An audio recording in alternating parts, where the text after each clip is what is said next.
Drops X-Men, episódio 0, a criação. Bom, temos X-Men, aquele grupo que todo mundo conhece como grupo de seres com poderes especiais, defendendo a humanidade que tantos teme e não tolera, né? São os X-Men. Mas a sua criação é um tanto curiosa, já que ele é um grupo que realmente está defendendo diversidade, a diferença, inclusão e, com toda certeza, contra um preconceito.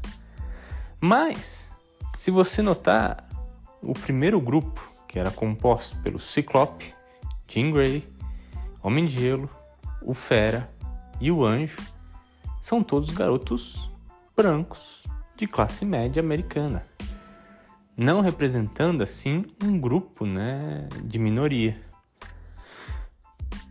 O que pouca gente lembra é que a sua concepção não saiu dessa de combate ao preconceito ou defesa de minorias, mas sim estava ligado todo a um contexto daquela época, em específico aos anos 50. E é isso que a gente vai falar. Por quê? A questão do preconceito, ela foi sendo desenvolvida ao longo do tempo. Stan Lee foi se tocar disso mais pra frente. O Chris Claremont daí foi explorar isso bem mais pra frente. Mas o contexto da década de 50 era bem diferente. O que era a década de 50 ali? Pros quadrinhos, né? Era a época do caça ao comunismo, né? O plano McCartney estava rodando solto, era caça às bruxas ao fantasma vermelho. E isso representa uma série de censuras para a sociedade. Não só para a sociedade, mas também no âmbito cultural. E eu não vou entrar no âmbito deles. Mas a gente vai falar assim, dos quadrinhos. E nos quadrinhos tinha um censor muito próprio para os quadrinhos, que era o Comic Book Authority Code, que tentava deixar as histórias mais infantiloides e bem mais simplórias. Pois bem, para tentar atrair um público, já que as histórias estão cerceadas, a solução foi na ficção científica. Quem notou isso primeiro foi a concorrente, a DC Comics. Ali, no final da década de 50, eles começaram a incorporar esses conceitos técnicos científicos para o Flash, na reformulação do Flash, onde tinha o Barry Allen que ganhava seus poderes ali com químicos e um raio que caiu na cabeça dele. Isso deu muito certo mesmo.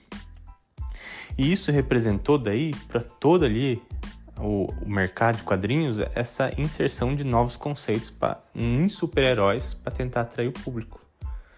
Não é à toa que em 61 Jack Kirby e Stan Lee criaram o Quarteto Fantástico, sem comentários quanto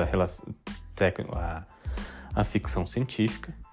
Depois teve Homem-Formiga, Homem de Ferro, Hulk, entre outros. No final do ano de 1963, Jack Kirby e Stan Lee já estavam cansados desse escopo, tentar achar uma solução para a criação de um super-herói. Dizem, as línguas, que quem deu a ideia foi a esposa do Stan Lee, que vendo seu amado de cabisbaixo e cansado de criar super conceitos que iam pautar décadas para frente, ela falou: simplesmente, por que eles simplesmente não nascem com poderes? E foi daí que nasceu essa ideia do Stan Lee, de pessoas que nascem mutantes, E assim estava nascendo os X-Men, E ele passou essa ideia para o Jack Kirby e ali começou toda a contextualização.